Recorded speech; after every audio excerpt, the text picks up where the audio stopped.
Episode of Pokemon Knowledge. Now, I think the title of this video is a good one. It says the best Pokemon investment might not be what you think. And if you guys are not new to this channel, I'm going to just let you know one thing.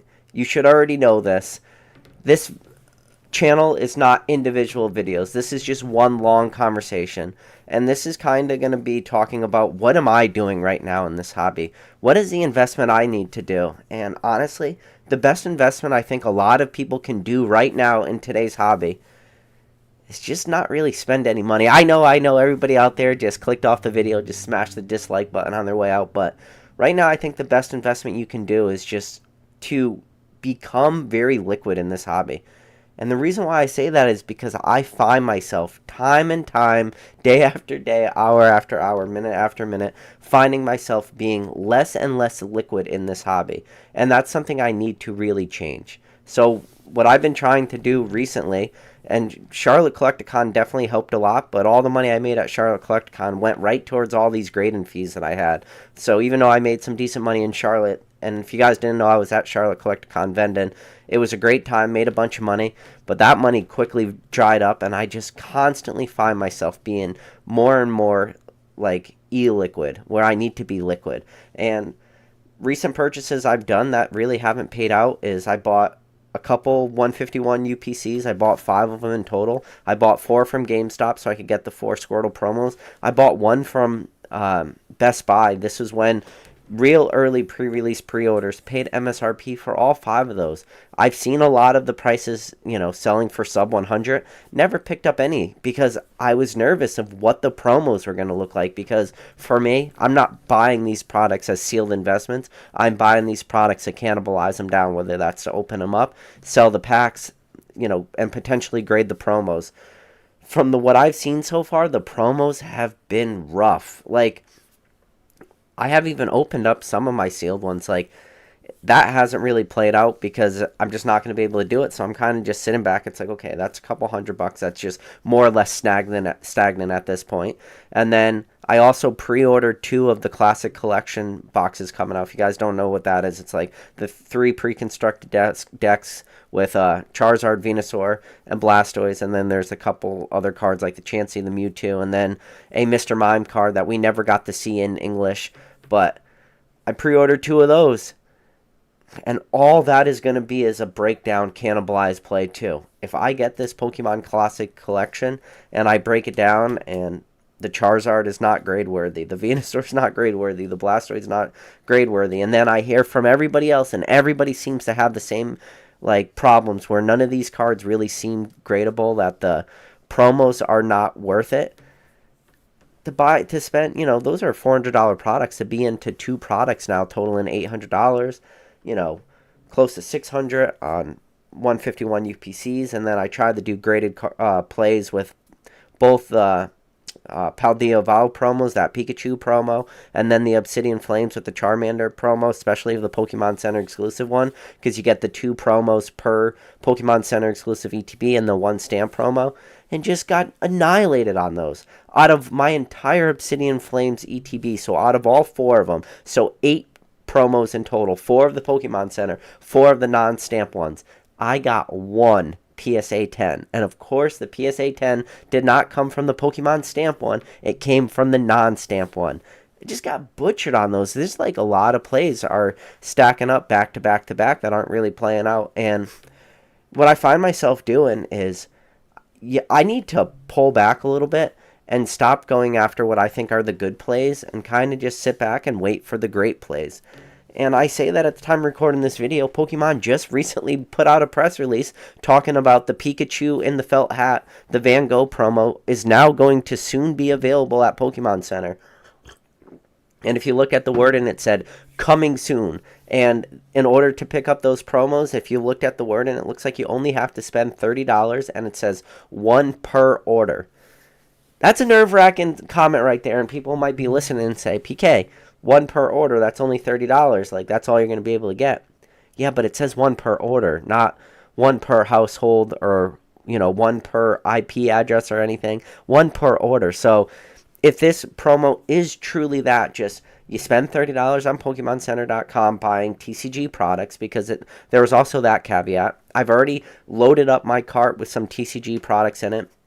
Some 3-pack blisters that I just have not checked off on my checklist. If you guys are familiar with this channel, I like to at least own one of every art set for whether it's Check Lane single-pack blisters, 3-pack blisters, regular blisters, everything in between. So there's just a couple like Obsidian Flames is a great example of a 3-pack blister that I didn't own. The Eevee promo in particular. I never owned that 3-pack blister. That's in my cart with a couple like packs too, just to bring it up to, I think I got it right around $32. So I put, right now in my cart is currently loaded the 1 3-pack blister with the Eevee promo, the 3-pack blister of Crown Zenith, which was like $14.99 on Pokemon Center, and then 1 single pack of, I think, Chillin' Rain or Battle Styles, or one of the $3.99 packs, not the $4.29 Scarlet and Violet packs, right at like $32 with free shipping. Just waiting for those promos to drop, and then I'll do that order. But if that's the case, and it is truly that, 1 per order, not 1 per household, that means I'm just going to be constantly spending $30 on Pokemon Center until I get blocked, until my credit card maxes out, until some crazy stuff happens. Because, to be honest, I know a lot of people don't like to hear this, but this is the truth, and I do this channel to like tell you guys what I'm doing, and I'm telling you right now, if there comes the opportunity for me where I just have to spend $30 on Pokemon Center in order to get this Pikachu and the felt hat promo, I will do the $30 for as long as I can. People don't like to hear that, sorry. I'm very honest with you, that's the truth, that's what I'm going to do. Which just goes completely against everything I just said at the beginning of this video, where I'm trying to stay liquid in this hobby and trying to save money. I'm looking at a dollar amount that I have in my mind right now that I want to, like, everybody's dollar amount's going to be arbitrary. Whether your dollar amount is how much money do you, and again, when I talk about being liquid in Pokemon, I'm not talking about paying your mortgage or paying all this stuff. I'm just saying your Pokemon money. And my Pokemon money, I want, like, mid 5 figures, so that's greater than $10,000 and less than $90,000, and that number that I want to have to be liquid on hand is somewhere in between 10 and 90. I don't want to like say the number, but trust me, it's a big number, and I am so far from that number, and it doesn't feel good. And I looked at it and I said, how the hell am I so illiquid right now? And I looked at it and I looked at all my buys and I said, that's why I just freaking nickel and dime myself to death. $800 for classic collections, $600 for 151 UPCs, $250 for Pokemon Center Obsidian Flames, $250 for a Paldea Evolved, all these other auxiliary products I'm doing, all these like single graded card plays I'm doing, like, because right now, the single graded card market and some of the stuff that I'm doing right now, the cards are so readily available, so abundant, that I've just been buying a lot of cards up in mass, because I've also changed the way that I want to interact with certain aspects of the hobby. And, you know, one of the things I used to like to do is do the onesie twosies of cards. Onesie twosies, meaning you go, you search in eBay, you know, auctions ending soonest, auctions newly listed, just waiting for that like good deal to pop up, like a card that was worth it to grade. Maybe it's just one, but I've really changed away from that. And this number might sound crazy, but like for pretty much all my listings, I want to get to the point where I only have very few listings, but with huge quantities of each one of those. And huge quantities for me could be anything above 10 to 100 of each card. That's where I want to get to. So when I sell a card, it's just one card of 10, one card of 20, and I could just go to that stack of cards, pull one card out, throw it in a bubble mailer, slap a label on it, bring it to the post office, ship it out. That's where I want to get.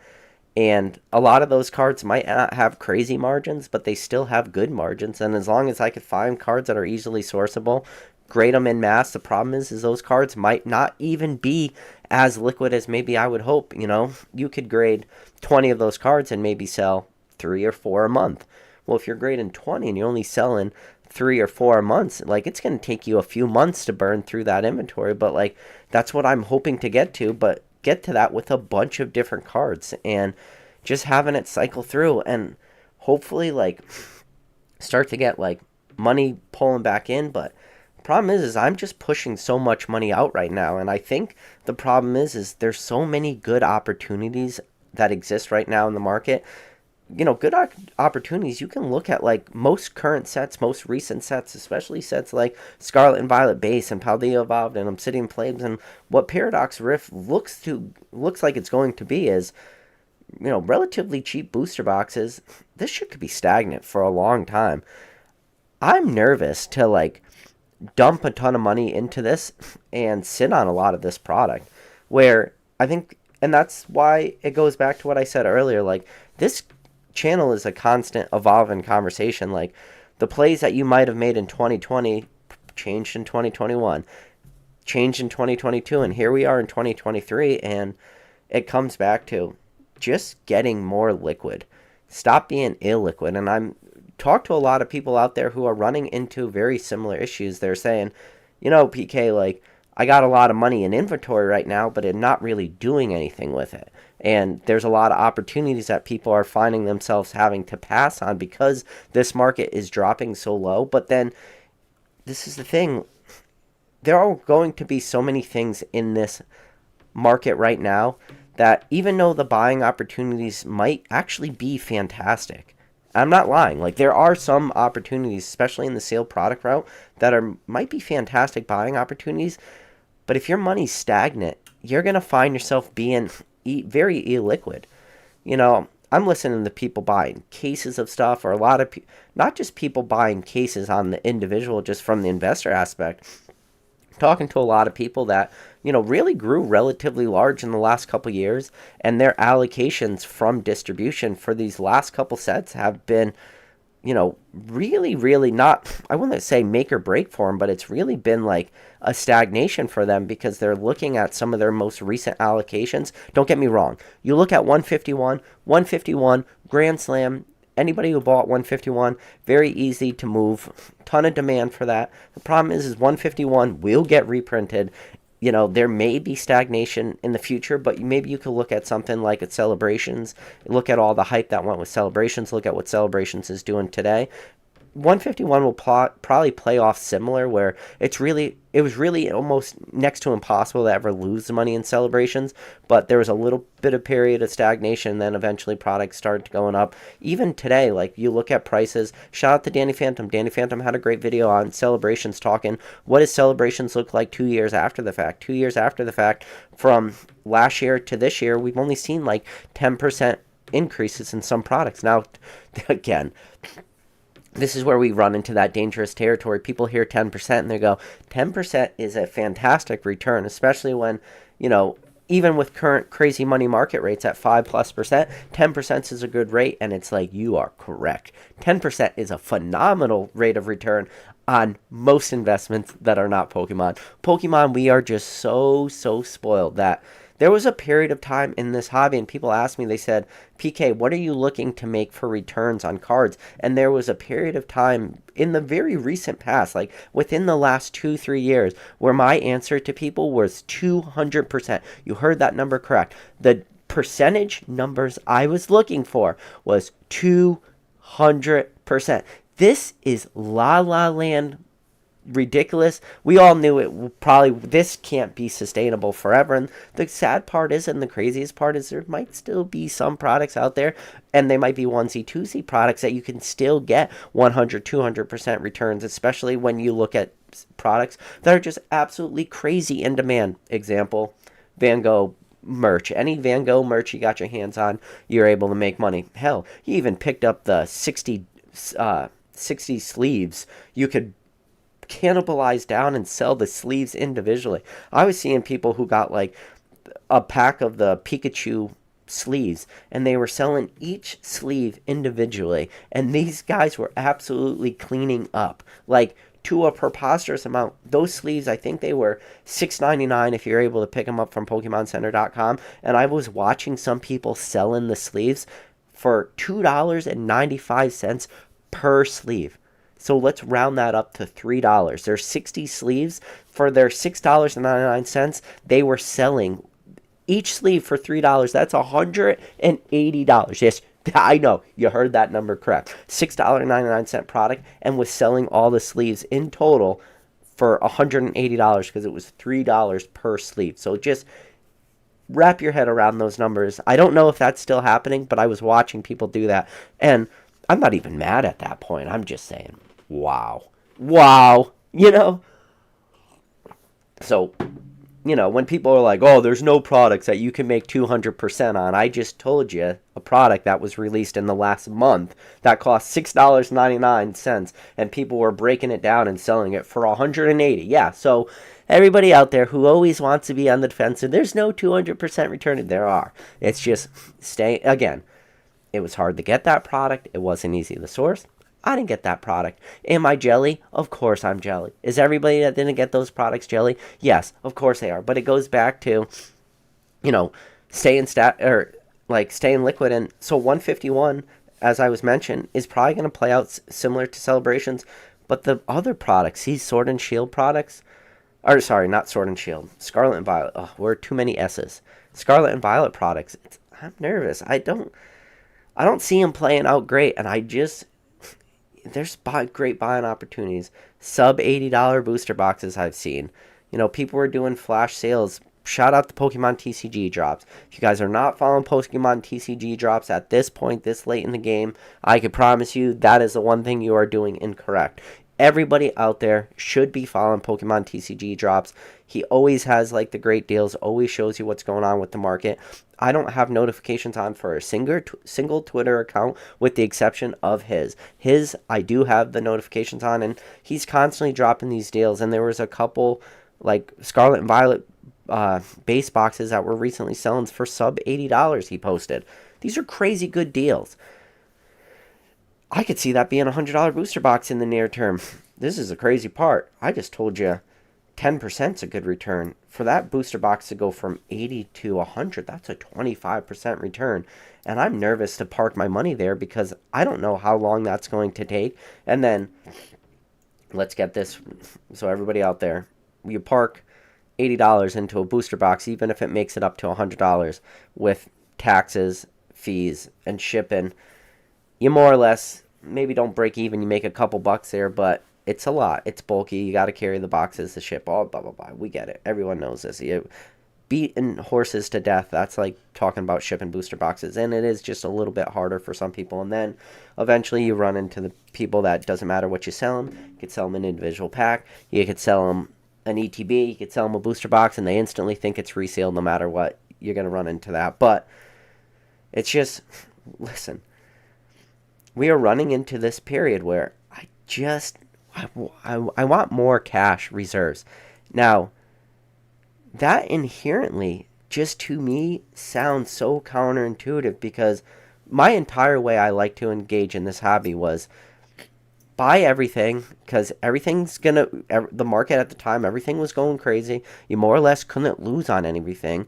And at the time when a lot of this stuff I was doing, a lot of the purchases, the interest rates were absolutely abysmal. I mean, mortgage interest rates were sub 2%, 2.5%, between 2 to 3% for mortgage interest rates. Forget about any sort of saving rates or anything. Saving rates might as well not even have existed. And then now, so now we fast forward today when interest rates are all fantastic, and with interest rates going crazy, the last thing you want when you have great interest rates is to sit on your money and just put it in the bank account doing nothing, because now at this point you're leaving at a minimum 5% on the table. So it's just such a backwards thinking, and trust me, my brain is going back and forth thinking about this all the time. It's like, okay, I want way more money. I want to be way more liquid in this hobby. I don't want to do nothing with that money. Even though everything else tells you should be doing stuff with that money, because if you're not doing with it, like cash in today's market, just keeping cash in the bank right now is just straight up dumb. But like that's where I'm moving to right now, and it's so crazy that the plays I'm doing in Pokemon Pokemon is just, it lives in its own little world. It lives outside the norm. It lives outside of like rational thought. And we find ourselves wrapped up in Pokemon again. What we are doing with Pokemon, what most people are doing with Pokemon, it's so vastly different what we're doing versus the average person. The average person doesn't put any sort of thought into this. The average person is going to go out and they're going to pick up whatever's on the shelf on any day. They're going to go home, they're going to open it, they're not going to grade anything. They're just going to put it in a binder. That's it. That's the way they're going to interact with the hobby. That's not the way I really interact with this hobby. Most of the people watching this video, most of the people watching this channel, that's not really the way they're interacting with this hobby. They're looking at a lot of this stuff as not just collection pieces, not just investment pieces, not just flipping pieces, not just, I made a lot of videos in the past talking about comparing Pokemon to different things. I made talking about Pokemon, comparing Pokemon to chess, because I do believe that still. Every single move you do in Pokemon is in a way you're moving your chess piece around the board. And whether you're going to be on the attack or the defense, it's all about like what's going on in the game at that moment. What is the opponent doing? And is that probably a bad analogy to say it's like you versus them, because there's always like one side versus the other? Like, yeah, sure, that's probably a bad analogy, but when you're playing one side as a team, and I feel like in a way we're playing it as a team. And then another video that I made in the relatively recent past is I also talked about most money in this hobby is going to either be made or loss in the next 6 months. And I made that video about a month ago, and I still believe that. I still believe that simple meaning that the most money is going to be made or lost in the 6 months, because the people that do the high risk plays, I think, are going to make the most money. And then the people that maybe just tie up their money, stagnation money, open products, do the wrong investments, are going to lose the most money.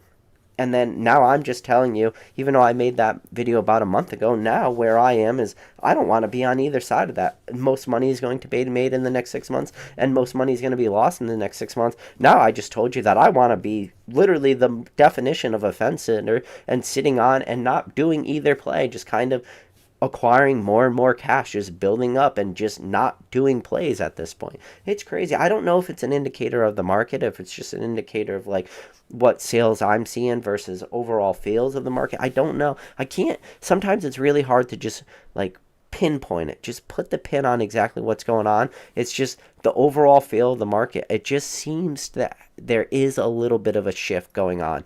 And I've tried to figure out like what is a lot of the shift. I think a lot of the shift too is people are becoming more seasoned collectors. I think, and by more seasoned collectors, I think people are just becoming more choosy on what they're buying. They've now seen how this market plays out. They've seen how different products react. So maybe at this point they're just sitting back and waiting, maybe doing very similar to what I'm doing, saying they want to be more liquid in this hobby. They want to have bigger cash reserves. So when the good plays come up, maybe they pass on the good plays in order to go after those great plays. But then at the same time too, run into this really weird timeline where I'm seeing a lot of the 151 hype that's going on, and I'm looking at a lot of the new collectors. I'm looking at some different chats, I'm looking at some different videos, comment sections, and I'm reading the people, and it seems like there are still this newer collector base moving into this hobby today in 2023. So while the overall market feels like maybe it's on a little bit of, maybe, I hate to use the word downturn because I don't think that's really a fair use of words. I just think there's a little bit of stagnation going on in certain products. We saw a lot of crazy run-ups for a lot of products in the very short term. So this stagnation that is currently occurring, in my opinion, is kind of counterintuitive when I just told you that there's a lot of new people entering this hobby. And I think the new people entering this hobby is a fantastic thing, because in order for this hobby to grow, you can't just have, like, you're never going to have like net positives if you don't have new people come in. And eventually people just get burned out, people leave, and then the people that are buying, that buying pressure continues to diminish set after set, release after release, until eventually you can make the argument we get into a situation where we are right now, which is very similar to a lot of other periods in this hobby.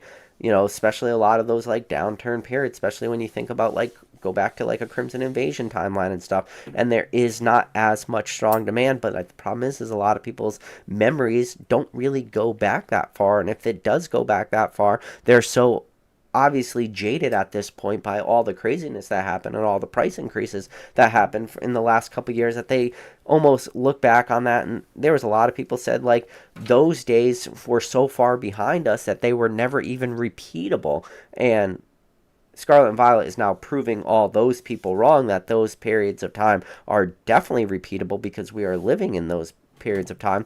But even this is the thing too, is people want to be always on the absolute extremes of all conversations. They want to be on the absolute extreme that Pokemon is going up, it's the craziest market ever, or they want to be on that absolute other end of the spectrum and that other absolute extreme where everything is crashing, nothing is doing good. And the honest truth of that is neither one of those statements is factually correct. The answer all the time, 100%, lies in the middle.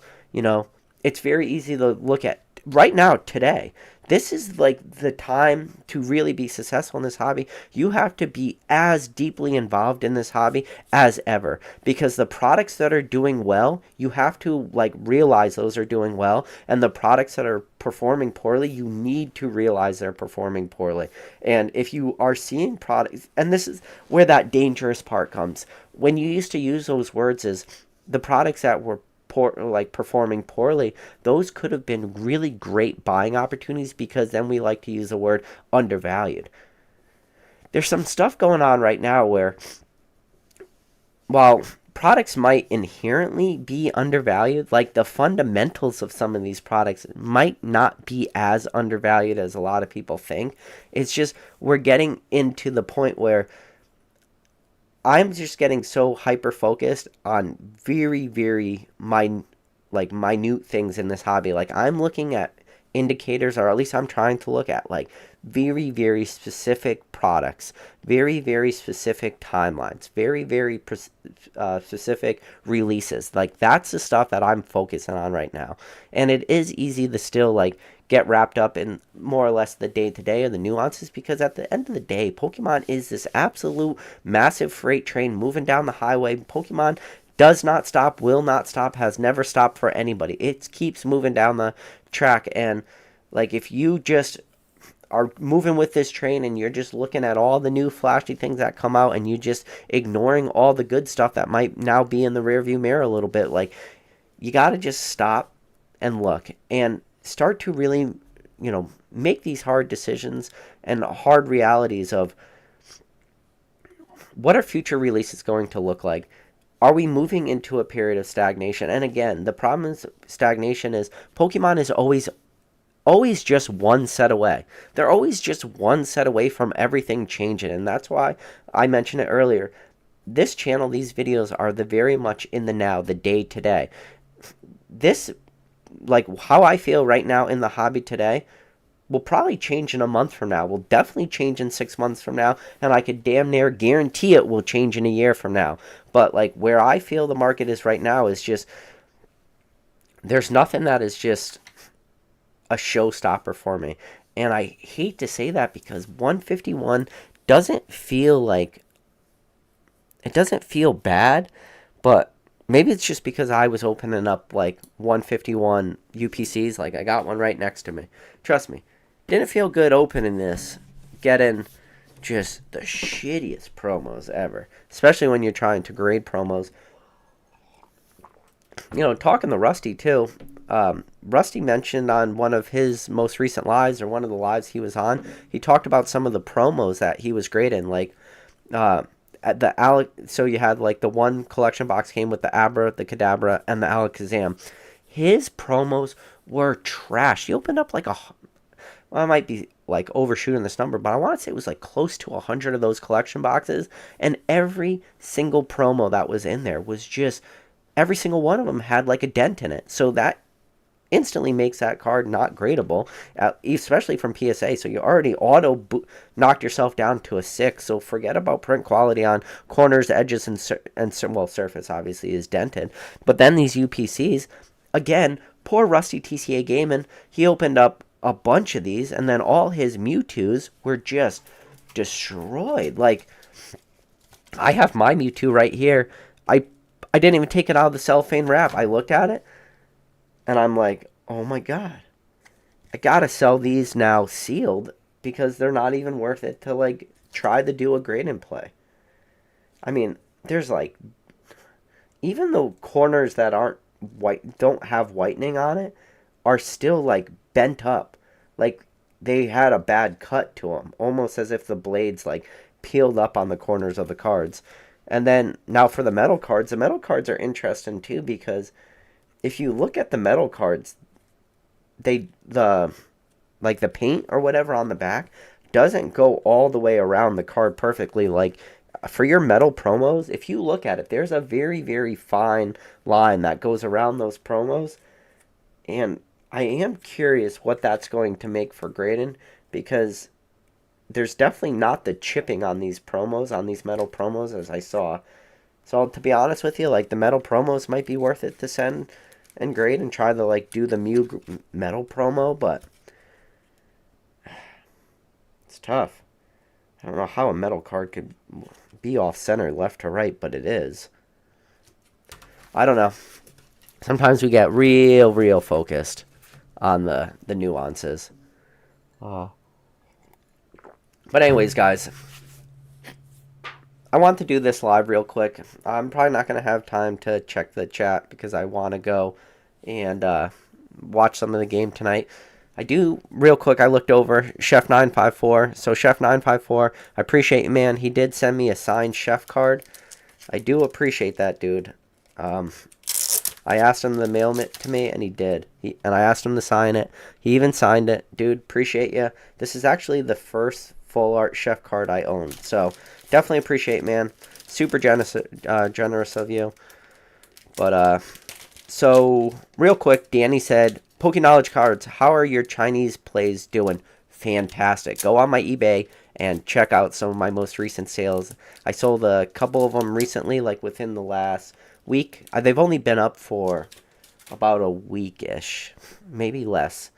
Maybe 4 days, I think I put up some of my Chinese cards. When I was at Denver Collecticon, Chinese cards sold great. My eBay sales, fantastic. $2.99 cards, $15 to grade it. Some of these are selling for $49.99. That is a pretty freaking sweet deal. So yeah, Chinese cards been doing fantastic for me. Gem Mint 10 rates, fantastic. That's going to be one of those markets that's going to be super oversaturated pretty soon. Some of the cards I'm selling are pop 4s, and I own 4 of them. Some of them are pop 10s. I own 10 of them. So that market will come down quick. You know, a lot of demand. I'll be there. I'll be driving the prices down as it goes. But, yeah, Danny, everything's been going great. I hope you've been doing those plays yourself. But, yeah, guys, appreciate every single one of you. And as always, I'll catch you on the next video.